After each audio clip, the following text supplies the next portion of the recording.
이사야 59장 15절에서 20절의 말씀 우리 함께 같이 합독하도록 합니다. 성실이 없어짐으로 악을 떠나는 자가 탈취를 당하는도다. 여호와께서 이를 살피시고 그 정의가 없는 것을 기뻐하지 아니하시고 사람이 없음을 보시며 중재자가 없음을 이상히 여기셨으므로 자기 발로 스스로 구원을 베푸시며 자기의 공의를 스스로 베푸시며 의지하사 공의를 갑옷으로 삼으시며 구원을 자기의 머리에 써서 투구로 삼으시며 보복을 속옷으로 삼으시며 열심을 입어 겉옷으로 삼으시고 그들의 행위대로 갚으시되 그 원수에게 분노하시며 그 원수에게 보응하시며 섬들에게 보복하실 것이라. 서쪽에서 여호와의 이름을 두려워하겠고 해돋는 쪽에서 그의 영광을 두려워할 것은 여호와께서 그 기운에 몰려 급히 흐르는 강물같이 오실 것임이로다. 여호와의 말씀이니라. 구속자가 시온에 임하며 야곱의 자손 가운데에서 죄가를 떠나는 자에게 임하리라. 아멘. 오늘 이사야 59장 15절에서 20절의 말씀을 가지고 구속자의 임재라는 제목으로 우리가 함께 은혜를 나누고자 합니다. 특별히 지금 기간은 예수님의 탄생을 기다리는 대림절 그러한 기간입니다. 그리고 이번 이제 한 주간이 더 있으면은 예수님이 오신 날을 기념하는 성탄 축하의 날입니다. 구약 성경에는 예수님에 대한 이러한 예언이 300회가 정도가 기록되어 있다고 합니다. 그중 많은 분량이 우리 이사야서에 집중되어 있습니다. 그래서 우리가 가장 많이 알고 있는 처녀가 잉태하여 아들을 낳을 것이니 라는 이러한 예언도 바로 이사야서에서 있고, 그리고 마태복음에서 이러한 이사야서의 말씀을 인용해서 우리가 사용되어 있는 것을 많이 볼 수 있습니다. 그러면 왜 예수님께서는 우리를 위하여 이 세상에 이 땅에 오셨고 그리고 믿음의 기초를 다지게 하셨는가, 우리는 함께 생각해 볼 필요가 있다는 것이죠. 바로 내가 믿음으로 예수님이 원하시는, 하나님이 원하시는 그 자리에 있는지 우리가 자신을 돌아보는 것이 바로 대림절의 기간이 아닌가 생각을 합니다. 오늘 이사야 선지자는 말 그대로 예수님 탄생 700년 전에 그는 남유다 선지자로서 많은 4명의 왕을 거친 그러한 선지자들을 통해서 이스라엘의 아주 큰 대표적인 선지자 중에 한 분이라고 볼 수가 있습니다. 물론 이사야 6장에 보면 그는 왕궁에서 서기관으로 일하다가 하나님의 부름에 따라서 그는 하나님의 선지자로서 사역을 감당하다가 므낫세 왕 때에 그는 순교하고 많은 그러한 아주 구약의 대표적인 그러한 선지자로 볼 수 있습니다. 그리고 이사야는 특별히 남유다가 멸망할 것을, 바벨론에게 멸망할 것을 예언합니다. 그리고 그러한 멸망의 이유는 사회의 부패성과 나라의 기강이 무너지고 그리고 나라가 온전히 하나님을 섬기지 못하고 죄악이 간영하고 그리고 기강이 무너지고 결국은 그것으로 인해서 나라가 망한다라는 것을 말해주고 있습니다. 사실 현실을 바라보는 우리 세상을 바라봐도 부패 지수가 높은 나라는 대부분이 망해가는 것을 볼 수 있습니다. 우리 과거에 베트남이라는 나라가 베트콩에게 멸망하게 된 것은 그 지도자들의 부패가 그렇게 심했기 때문이라는 그런 말이 있습니다. 우리 그런 말 중에 우리가 한번 돌이켜보면은 미국에서 무기를 원조를 해주면 다음 날이 되면 그게 베트콩으로 다 팔아 넘기는 그러한 부패상으로 결국은 나라가 망했다라는 그러한 이야기가 있습니다. 과거에는 죄와 불법으로 인해서 사회기 일반이 썩어지면은 결국은 그 나라는 주변의 다른 강대국들에 의해서 멸망하게 되는 것을 볼 수 있습니다. 이러한 죄와 불법이 만연한 그때, 바로 그것이 큰 위기의 때인데 그러한 삶 가운데서도 하나님은 하나님의 백성을 버리지 아니한다는 것이 바로 하나님의 섭리입니다.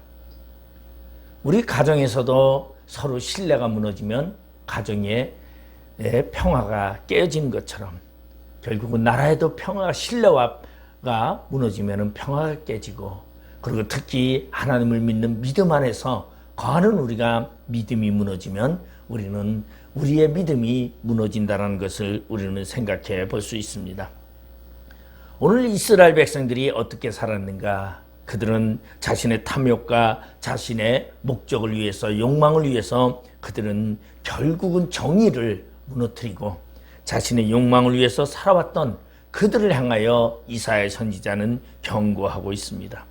그리고 이러한 절망 가운데서 하나님은 이스라엘 백성들을 다시 일으켜 세우시며 메시아를 통하여 다시 왕국을 건설할 것을 이야기하고 있습니다. 오늘 이사야 선지자는 그러한 계획 속에서 인간의 기도를 하나님은 기뻐 받으신다. 그래서 의인이 간구하는 기도는 역사하는 힘이 많다라고 하는 이러한 야고보서의 말씀과 같이 우리 기다리는 자, 하나님을 믿는 자, 구속받은 자는 늘상 하나님 앞에 기도하며 그리고 자신을 회개하며 자신을 돌아보면서 살아가야 한다는 것을 말해주고 있습니다. 우리가 비록 하나님 앞에 우리의 소원을 말하고 우리의 환경을 말하고 우리의 기도를 할 때에 응답이 없다고 포기하지 않아야 됩니다. 왜냐하면 진정한 기도 안에는 하나님의 응답이 반드시 있고 그것은 이루어진다는 것을 말해주고 있기 때문입니다. 그래서 오늘 우리 본문을 통하여 하나님께서 이스라엘 백성들, 즉 하나님의 백성들을 구원하시고 계신 그러한 하나님의 계획은 어떠했는가 우리가 함께 살펴보고자 합니다.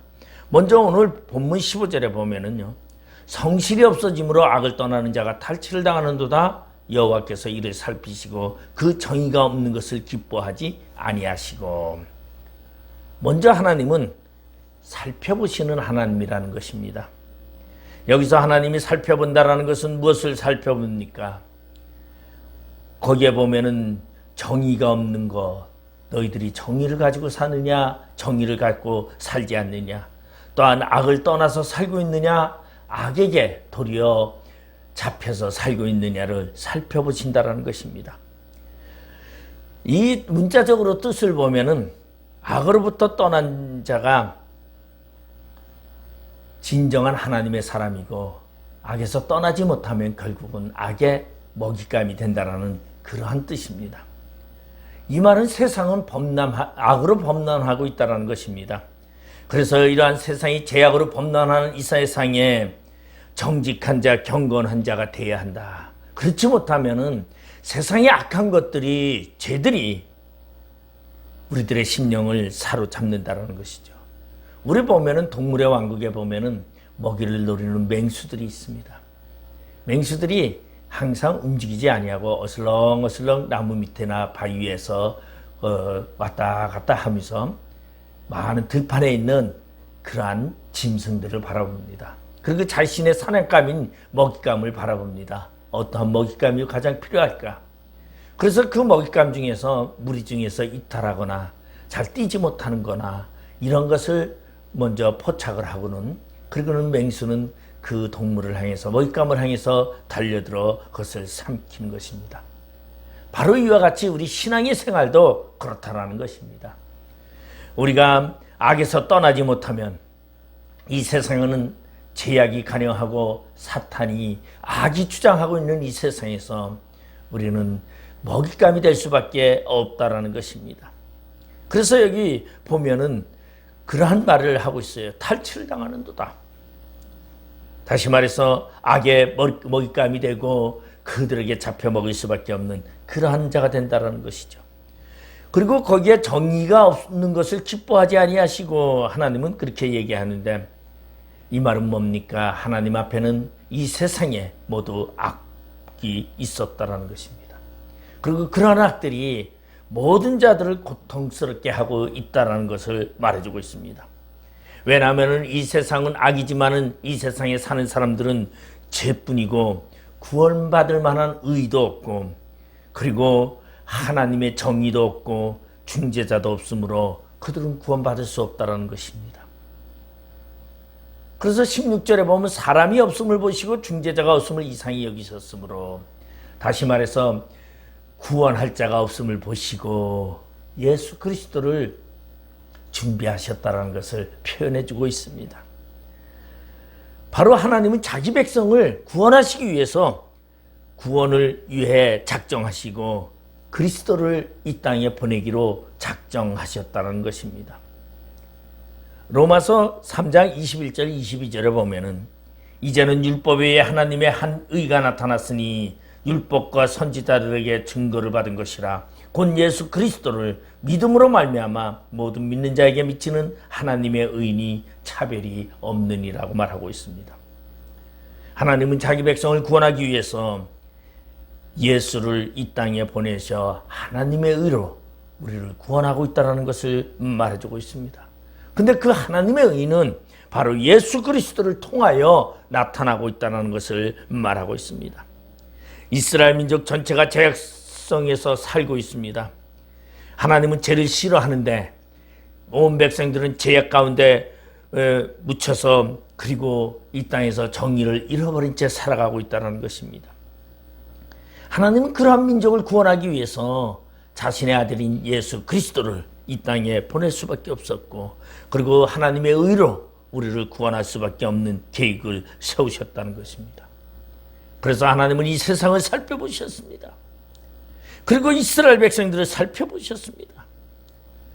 사실 이스라엘 백성을 세운 이유는 무엇입니까?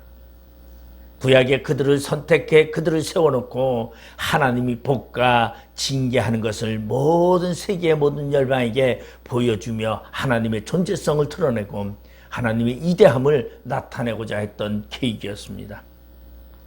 그런데 그들은 하나님을 섬기기보다는 하나님을 거역하는 것이 더 많았습니다. 그래서 결국은 이스라엘 백성들은 온 천하에 하나님의 징계를 통한 그러한 고난의 삶을 살 수밖에 없는, 그러한 삶을 살아갈 수밖에 없는 민족이 될 수밖에 없었다는 것입니다. 하나님은 이 땅에 정의가 없음을 살펴보셨다는 것입니다. 그래서 그 정의를 중재할 사람이 필요했던 것입니다. 그래서 그 중재할 사람을 바로 예수 그리스도로 하나님은 준비하셨고, 그리고 그분을 통하여 우리를 구속하고자 하는 하나님의 계획이 세워졌다는 것입니다. 그래서 하나님의 계획 속에서 오늘 예수는 이 땅에 오시게 되었고, 그 예수가 오심은 바로 하나님의 의를 드러나게 하기 위한 구속의 사건의 시작이었다는 것을 우리는 알 수 있습니다. 그래서 하나님은 자신의 뜻대로 자신의 팔로 스스로 하나님은 자신의 의로 구원을 이 땅에 베푸셨다는 것입니다. 지금도 하나님은 이 땅을 살피시고, 그리고 자신의 택한 자들의 일거수일투족을 살펴보며, 그리고 하나님은 그들을 위한 계획을 오늘도 이끌어가고 있다는 것을 말해주고 있습니다. 오늘 16절에 사람이 없음을 보시며 라는 말은 이스라엘이 징벌을 받는 이유는 죄 때문이었습니다. 그런데 이 징벌을 멈추고자 하는 그런 죄의 문제를 해결하고자 하는 자가 없음을 보셨다는 것입니다. 다시 말해서 인간 세계에는 그 죄의 문제를 해결할 존재가 하나도 없다는 것을 말해주고 있습니다. 그래서 중재자가 없음을 이상히 여기시고, 이 말은 원문을 직역하면은 어찌할 바를 몰라 하셨다는 것입니다. 다시 말해서 하나님과 인간 사이의 죄의 문제를 해결할 사람이 없음을 하나님은 크게 고민하시고, 그리고 하나님은 그것을 염려하시고 인간의 죄의 문제를 해결하기 위해서 우리에게 메시아를 보내셨다는 것을 얘기하고 있습니다. 바로 우리를 살펴보시는 하나님, 우리가 죄 가운데 산다 할지라도 우리의 죄의 문제를 해결하시기 위해서 하나님은 우리를 실제적으로 오늘도 살펴보신다는 것입니다. 왜냐하면 우리의 죄의 문제를 해결할 자는 이 세상에 아무도 없기 때문입니다. 여러분, 우리가 죄를 짓는 이 우리의 죄의 문제도 우리는 해결할 능력이 없습니다. 오직 하나님이 우리의 모든 일거주 일도족을 살펴보시며 우리의 문제를 하나님이 친히 해결하신다라는 것을 말해주고 있습니다. 그래서 하나님은 그 문제를 해결하기 위해서 하나님은 예수 그리스도를 이 땅에 보내셨다라는 것을 말해주고 있습니다. 두 번째로는 예수 그리스도를 이 땅에 보내신 이유는, 구속자가 이 땅에 오신 이유는 바로 오늘 본문 17절 18절에 보면은 공의를 갑옷으로 삼으시며 구원을 자기의 머리에 써서 투구로 삼으시며 보복을 속옷으로 삼으시고 열심을 입어 겉옷으로 삼으시고 그들의 행위대로 갚으시되 그 원수에게 분노하시며 그 원수에게 보응하시며 섬들에게 보복하실 것이라. 하나님이 대신 갚으신다라는 것입니다. 그 갚으시는 것을 바로 예수 그리스도를 통하여 우리의 모든 것들을 대신하여 하나님이 친히 예수를 통하여 사탄에게 갚아주시기 위해서 예수를 이 땅에 보내셨다는 것입니다. 이스라엘 백성들의 부패상이 너무나 심각했습니다. 그래서 예수님을 이 땅에 보내시는데 마치 무장한 전사와 같이, 그리고 예수님이 이 땅에 오셔서 사탄과 직접 싸우시는 이야기입니다. 아마 이것을 쉽게 생각하면 우리 사도 바울이 에베소서에서 하나님의 전신갑주를 입으라는 그러한 성경 구절이 생각날 겁니다. 에베소서 6장 13절에 보면 그러므로 하나님의 전신갑주를 취하라. 이는 악한 날에 너희가 능히 대적하고 모든 일을 행한 후에 서기 이함이라고 말하고 있습니다.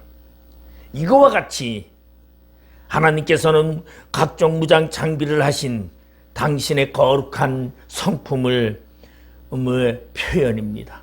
그리고 다양한 표현으로 직접 하나님이 우리를 위하여 행위대로 갚으신다는 것입니다. 그리고 그 원수에게 분노하시고, 그리고 원수에게 분노하시고 원수에게 보응하시며 섬들에게 보복하신다고 말하고 있습니다. 이 말은 여기서 강조되는 말입니다. 분노, 보복, 그리고 여기 보면 보응이라는 단어를 사용하고 있습니다. 이 세 단어는 동일하게 행위의 단어입니다. 여기서 행위에 대해서, 거기에 대해서 분명히 하나님은 심판하신다라는 것을 강조하는 것을 말하고 있습니다. 그래서 이 히브리어 단어는 이 단어를 볼 때 같은 단어입니다. 행위. 다시 말해서 이제 말씀하는 경고의 때는 지나갔고 심판의 행동이 시작된다라는 것입니다. 예수 그리스도가 이 땅에 오심은 심판의 시작이라는 것입니다. 다시 말해서 구속받은 자들, 선택받은 자들의 삶 속에 그들을 힘들게 하고 그들을 어렵게 하고 그들을 무너지게 하고 죄악에 자꾸 넘어지게 했던 그 악한 자들을 하나님께서 심판하시고 친히 심판하시고 보응하시고 보복하신다라는 것입니다. 하나님의 심판은 모든 이 세상의 패역한 자들에게 행해지는 일입니다. 그리고 이 세상의 악한 것들에게 행해지는 일이라는 것입니다. 예수 그리스도의 오심은 심판에 위해서 오셨습니다. 우리가 요한복음에도 보니까 말씀이 이 땅에 왔습니다. 빛이 이 세상에 왔을 때 어둠이 빛을 알지 못하더라. 그 빛은 어둠을 물리치기 위해서 왔습니다. 빛이 세상에 오니까 어둠이 사라져버립니다. 예수 그리스도가 이 땅에 오니까 바로 죄악이 사라지고 하나님의 의가 드러나게 된다는 것입니다. 누구에게나 아니라 하나님의 선택한 백성들에게입니다. 여러분, 우리가 하나님 앞에 선택받았기 때문에 하나님은 예수 그리스도로 말미암아 우리를 의의 사람으로 세웠습니다. 그리고 하나님의 거룩한 의로 우리를 이끄셨습니다. 그것은 바로 하나님께서 친히 그렇게 하셨더라는 것입니다. 우리가 잘나서, 우리가 무엇을 해서, 우리가 어떠한 것을 하나님께 조건을 드려서가 아니라 무조건적으로 하나님은 우리를 사랑하시고 무조건적으로 우리를 선택하시고, 그리고 무조건적으로 하나님은 예수 그리스도를 통하여 우리를 대신하여 악에게 보응하셨던 것이었습니다. 하나님은 이스라엘 백성들을 심판하셨지만은 이스라엘 백성들을 힘들게 했던 그러한 아수르 왕국도 심판하시고 바벨론도 심판하셨습니다. 하나님은 하나님을 대적하는 그러한 무리들을 심판하시는 그러한 하나님입니다.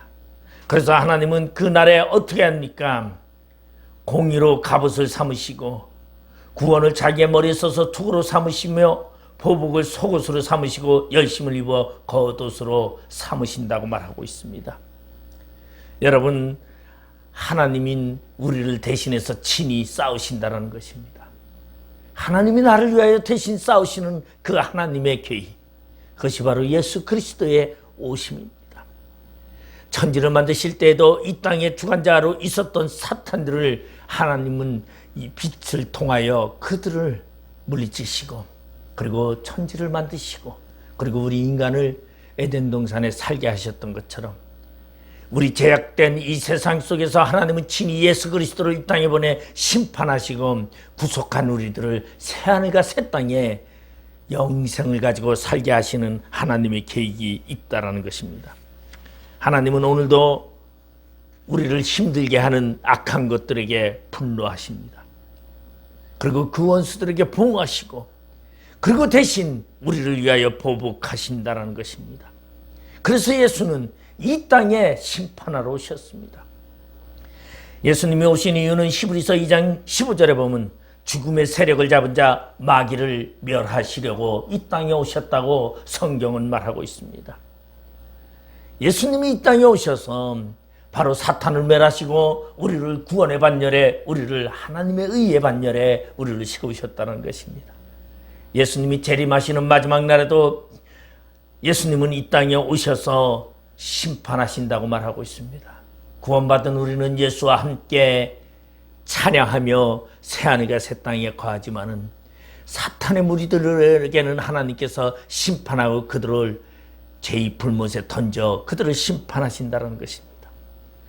우리를 지배해왔던, 우리 이 세상을 지배해왔던 사탄을 심판하시기 위해서 오늘도 예수님은 이 땅에 오셨다는 것을 우리는 생각하고, 그 우리를 위하여 구속자의 임재가 우리에게 임함을 우리는 감사해야 한다는 것입니다. 세 번째로 오늘 본문의 20절에 보니까 여호와의 말씀이니라 구속자가 시온에 임하며 야곱의 자손 가운데에서 잿가를 떠나는 자에게 임하리라. 구속자로 임하신다는 것입니다. 여러분, 구속자가 시온에 임하며, 이 말은 시온에는 바로 하나님의 나라입니다. 하나님의 명령을 받아 하나님의 뜻대로 사는 그러한 자들을 위해서 오셨다는 것입니다. 구속자가 아무에게나 오시지 않았습니다. 야곱의 자손 가운데서 잿가를 떠난 자에게 임하리라고 말하고 있습니다. 잿가를 떠난 자, 죄악을 벗어난 자, 세상을 벗어난 자에게 메시아가 오셨다는 것입니다. 메시아는 누구에게나 오지 않았습니다.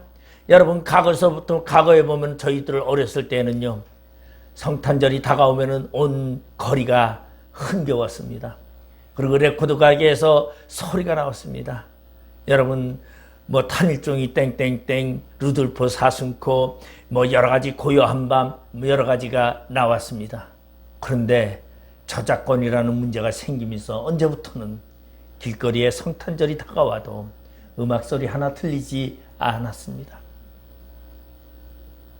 저작권만 때문일까요? 저는 그것이 세상의 주관자가 예수 그리스도의 오심을 기뻐하는 것을 용납하지 않는 세상의 통치자의 방법이 아닌가, 저는 그렇게 생각을 합니다. 여러분, 지금은 이제 성탄절이 다가와도 평상시와 다를 바가 없습니다. 모두가 예수를 찬양하지 않습니다. 그런데도 예수님은 분명히 이 땅에 오셨고, 그리고 예수님은 환영하지 않는 자들을 위해서 온 것이 아니라 바로 구속받은 자들을 위해서 오셨다는 것입니다. 구속받은 자는 누굽니까? 시온의 선자들입니다. 여러분, 우리는 시온의 선자들입니다. 하나님의 거룩한 백성이라는 것이죠. 그리고 하나님의 선택받은 자, 야곱의 자손 가운데에서 선택받은 자 중에서 잿가를 떠난 자, 이것은 유대인이든 이방인이든 잿가를 떠난 자에게 찾아오신 바로 예수님이라는 것입니다. 우리 예수님이 오늘 우리에게 찾아오신 이유는 우리를 죄가에서 떠난 것이었습니다. 그러면 우리가 죄에서 떠난 것은 우리의 능력으로 떠났습니까? 우리의 힘으로, 우리의 결단력으로 죄에서 떠났습니까? 아니다라는 것이죠. 우리가 죄가를 떠난 이유는 전적으로 하나님의 은혜였습니다. 하나님이 예수 그리스도로 말미암아 우리에게 찾아오심으로 말미암아 우리의 모든 죄를 해결해 주셨다는 것입니다. 우리의 모든 죄를 다 덮어주시고, 그리고 하나님의 거룩한 의의 사람으로 만들기 위하여 예수 그리스도의 의로 우리를 입혀주셨다는 것입니다. 바로 우리는 예수 그리스도의 의로 말미암아 하나님의 거룩한 자가 되었습니다. 하나님의 의에 매여 있는 자가 되었습니다. 여러분, 이 세상에는 수많은 죄악이 넘실대며 오늘날도 파도와 같이 넘쳐나고 있습니다. 사탄에 매여 있는 수많은 사람들이 죄에 빠져 허덕이고 있습니다. 그런데 우리는 예수로 말미암아 구속자이신 그 예수 그리스도의 임재로 말미암아 우리는 모든 죄의 문제를 해결했습니다. 로마서 1장 16절에 보면 내가 복음을 부끄러워하지 아니하노니 이 복음 모든 믿는 자에게 구원을 주시는 하나님의 능력이 됩니다. 먼저는 유대인에게요, 그리고 헬라인에게로다라고 말하고 있습니다. 여러분, 먼 훗날 바로 예수 그리스도가 유대 땅에 나타날 것을 이야기하고 있습니다. 그것을 의미하고 있습니다. 예수 그리스도가 오실 때에는 죄악을 떠난 자에게 임하겠다고 말하고 있습니다. 즉 자신이 죄가 회개된 자, 바로 예수 그리스도를 모신 자라고 말하고 있습니다. 하나님의 구속이 어떻게 임하고 있습니까? 독생자 예수를 십자가에 못 박아 죽게 하심으로 말미암아 하나님의 구속의 사건이 인류에게 임한 사건을 우리는 볼 수 있습니다.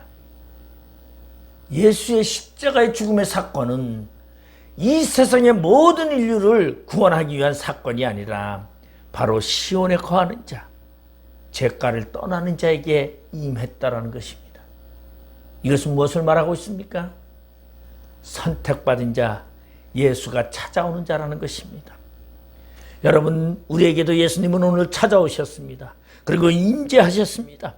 그 임재하신 예수는 우리에게 찾아오실 뿐만 아니라 우리들의 모든 죄를 다 도말하시고, 그리고 우리들의 모든 죄를 다 없이 하시고, 그리고는 하나님의 거룩한 의로 우리를 이끄셨다는 것입니다. 여러분, 예수 그리스도께서 구속을 위하여 이 세상에 오셔서 예수님은 십자가에 달려 6시간 동안 고통을 당하셨습니다. 정오가 되어 너무 고통 속에 너무 힘들었던 예수님은 엘리 엘리 라마 사박다니, 나의 하나님 어찌하여 나를 버리시나이까 고통 속에서 몸부림쳤습니다. 그리고 온몸에 피를 다 흘리시고 물과 피를 다 흘리시고, 그리고 오후 3시에 운명하셨을 때에는 하늘이 캄캄해지고 천둥이 치며 온 세상이 어두워 밤이 온 줄 알았다라고 에비온주의자들의 성경은 그렇게 표현하고 있습니다. 바로 예수님이 십자가에 죽으심은 우리를 위한 사건이었습니다. 그 사건은 바로 죄가를 떠나는 자들에게 임하기 위한 하나님의 계획이었다는 것입니다. 하나님이 인류에게 주신 최대의 선물이 바로 예수 그리스도였다는 것입니다. 그래서 이 예수 그리스도는 하나님이 세상을 이처럼 사랑하사 독생자를 주셨으니 이는 저를 믿는 자마다 멸망치 않고 영생을 얻게 하기 위한 하나님의 계획이었다는 것입니다. 오늘 우리는 구속의 비밀을 안 자들입니다. 예수 그리스도로 말미암아 우리는 우리의 죄가 사함받은 것을 알고 있습니다. 그리고 예수로 말미암아 우리에게는 하나님의 의가 우리에게 임하였고, 그리고 하나님의 거룩한 백성 시온의 백성으로 오늘 우리는 살아가고 있음을 우리는 생각하면서 예수님이 오심을, 예수님이 이 땅에 나심을 여러분 축하하며 찬양하며 예수님을 맞이하는 우리의 신앙이 되시기를 주님의 이름으로 축원드리겠습니다. 기도하시겠습니다. 아버지 하나님, 은혜를 감사드립니다. 예수의 나심은 바로 나를 위함이요 하나님의 거룩한 의를 내게 주시기 위함임을 감사하며 고백하는 우리의 심령 되게 하여 주시옵소서. 언제나 주님을 찬양하며 주님께 영광 돌리며 하나님의 나라에 이를 때까지 온전히 하나님의 거룩한 백성으로 살게 하여 주시옵소서. 예수님의 이름으로 기도드리옵나이다. 아멘.